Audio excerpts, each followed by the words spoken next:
God bless everyone. Meron tayo ditong gagawing isang chiller na 2-door na sliding. Ayan. Ang naging problema nito ay ayaw niya lumamig. At nalamig siya. Kaya nga lang, namamatay yung compressor, si trip. At nung atin yung chicken, ay nalaman natin na high ampere pala yung compressor. So nag-request tayo dun sa ating minamahal na customer na palitan natin ng compressor. At yan niya, dumating din yung oras at nakarating tayo sa compressor. Nandito na ating bagong compressor. So magpapalit tayo ng compressor. So ito isang Fuji Denso na chiller. Ayan, double pan yan. Maganda, malaki tong chiller nila. Ito ay isang 134A. Ayan. Yung kanyang refrigerant yan, 134A. At ang rated niya ay 6.8 1 amperes. 220 volts siya. Ayan. So ito yung compressor na dinating sa atin na ating in-order. Siya ay D77 C17GA X6.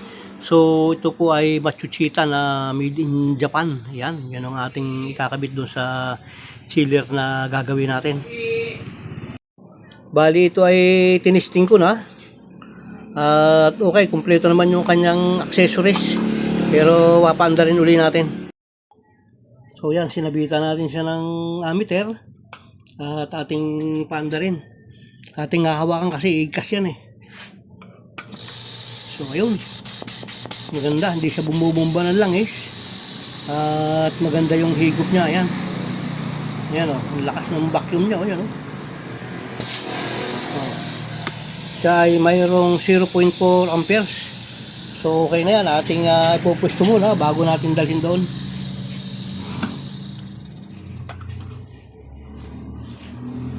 At ito yung kanyang bandang likuran. Ang gagawin natin yan, i-release natin yung kanyang gas. At tatanggalin natin yung compressor. Kasi mayroon pang refrigerant sa loob yan. At yan, i-release na natin.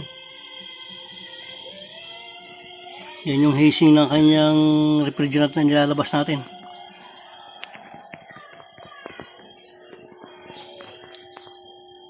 Yan yung hazing ng refrigerant na pinasisingaw natin.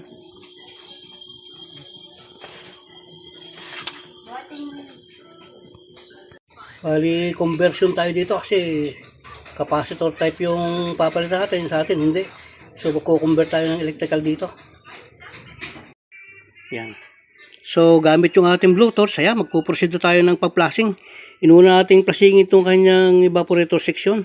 At binutasan na rin natin to at nilinis na rin natin yung dulo ng kapilya rin natin. Diyan lalabas yung ating makukuhang langis galing dito sa system. So yan, nagpa-proceed tayo ng pagpa-flashing gamit yung ating DIY na compressor. Ayan. At meron na tayo ngayong 75 PSI.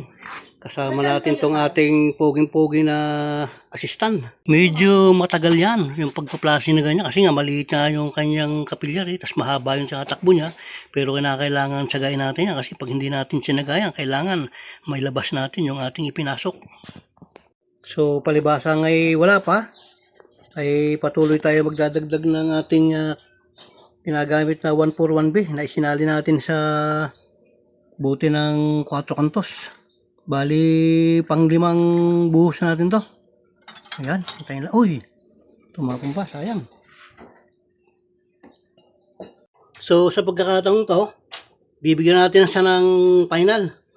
Titirahin natin siya ng refrigerant. Pinakabanlaw, tutulak natin siya. So, dito siya lalabas. Abangan natin.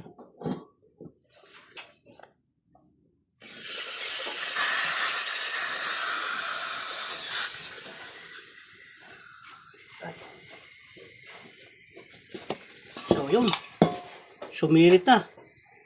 Yun ang hinihintay ko. Yung mga labas na yan. Yan yung hinihintay natin dahil nariyan na yung pagkiklining niya. Ayan o. Ayan. Lumabas na yung langis niya. Tsaka yung mga 141B na ipinasok natin. Ayan na siya ngayon. Hihintayin natin maubusan. Parang tubig siya. Sumisirit o. Daming lumabas na priyon dun sa loob. At tsaka 141B. So, kinakailangan kasi mapalabas natin yan para yung system natin malinis na malinis. Ibig sabihin, kahit na ako'y nasa home service, ay tinatsaga akong dalahin yung aking mga paraphernalia. Hindi ako nanghihinayang na mapagod dahil sa dami ng ating dalang mga gamit. Ang mahalaga dyan, yung mabigyan natin ng magandang performance, yung ginagawa natin. So yan nga, palibasa nga natapos na yung ating pagpa-flashing ng ating 141B.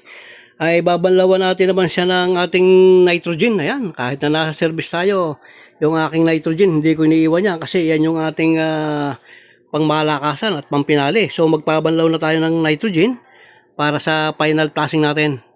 Bali, maglalagay lang tayo ng 100 PSI. Ayan. Karga natin siya ng 100 PSI. Dahan-dahan lang ang pagbomba ng nitrogen kasi nasabog yan. Kaya kailangan maingat tayo sa paggamit natin ng nitrogen. Babantayan natin mabuti at umabot siya ng 100, titigil natin. So yan, 100 na. Okay na yan. So tingnan natin kung ano ang status. So yan. Malinis na yan. No? So ibig sabihin yung trabaho natin sa workshop, pag dinala natin sa home service, kung ano yung ginagawa natin sa workshop, ganun din yung ginagawa natin sa home service. So yan, kita natin wala na siya nalabas. Oh. Malinis na yan. Oh. Ayan, oh. Sabihin okay na yan. So lilipat naman tayo dito sa condensing unit. Antayin lang natin na maubos yung ating ikinargang nitrogen. At lilipat naman tayo sa condensing unit natin. Doon naman tayo magpa-flashing. Ibig sabihin, tapos na tayo sa ating evaporator section. So yan, nahinag na natin yung ating Charlinda pa, doon tayo nagpadaan sa kanyang filter dryer. Pinabalik natin dito sa discharge line at maglalagay na tayo ng 141B. Pinaka-final na paglilinis natin. Yeah. So yan, gamit yung ating DIY na imbudo, bali filter dryer yan. Nalagi natin nilalagay at yan ang ating sasalina ng ating 141B. Kailangan kasi linis na linis yung system para pagka naglagay tayo, hindi na tayo gagamit ng flow. Karamihan sa mga gumagamit ng flow. Ako, kahit naulan, hindi ako gumagamit niyan. Sus, grabe pala ang dumi nito. Bukod pa yung mga inalis natin, ay yan pa yung natitira. So, lilinisin natin yan. Go! Yung dumi.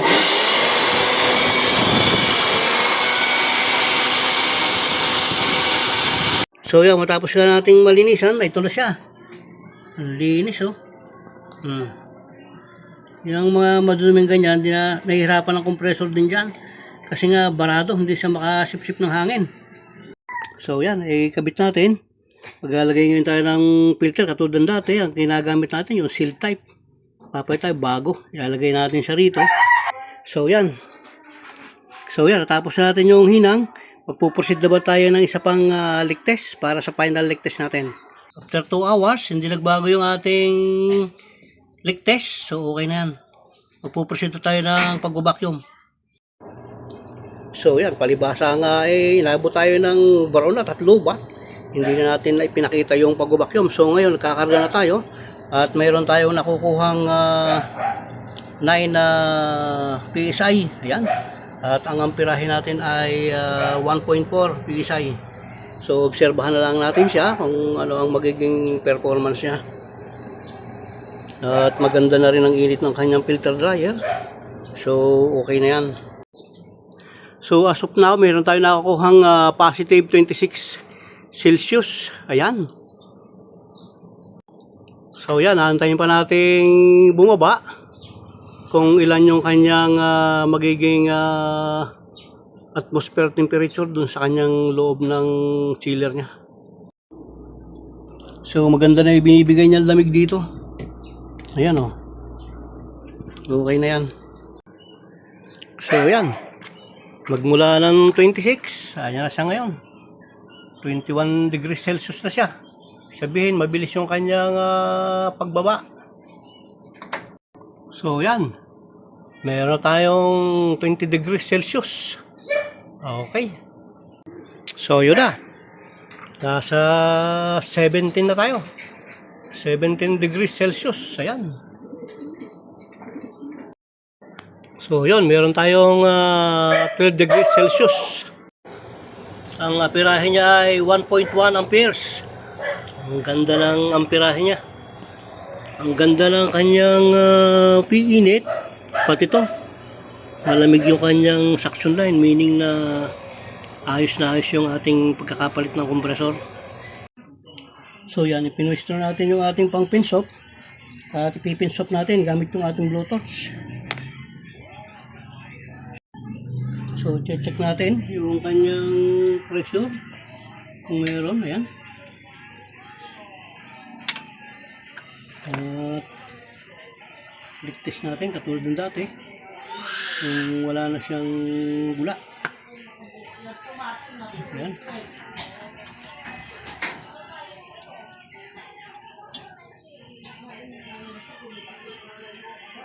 So ayun, final check.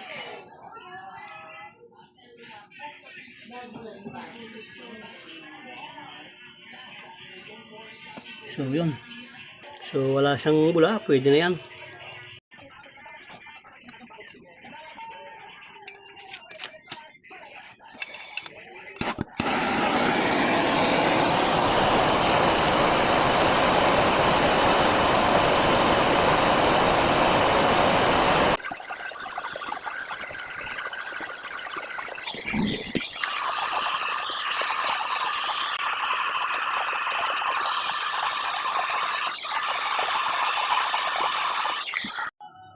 Ayos.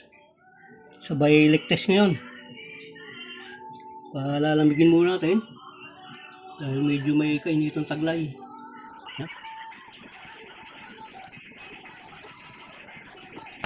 May tingnan ng ating yan.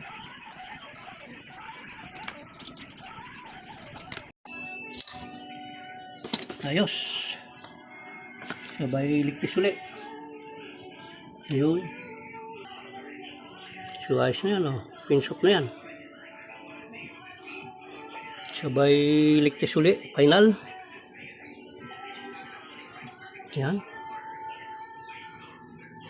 Ayos na. So okay na yan. So dyan po natatapos yung ating ginawa na isang Fuji Denso. Ayan. Chiller, napilitan natin ng kompresor. Maraming salamat sa patuloy nyo pong subscribe sa akin. At sa patuloy niyong pag-like at pag-share. Maraming pong salamat sa inyo at isang mapagpalang araw po sa ating lahat. Nawa po ang biyaya at pagpapala ng ating Panginoon ay suma ating lahat. Maraming pong salamat. God bless po.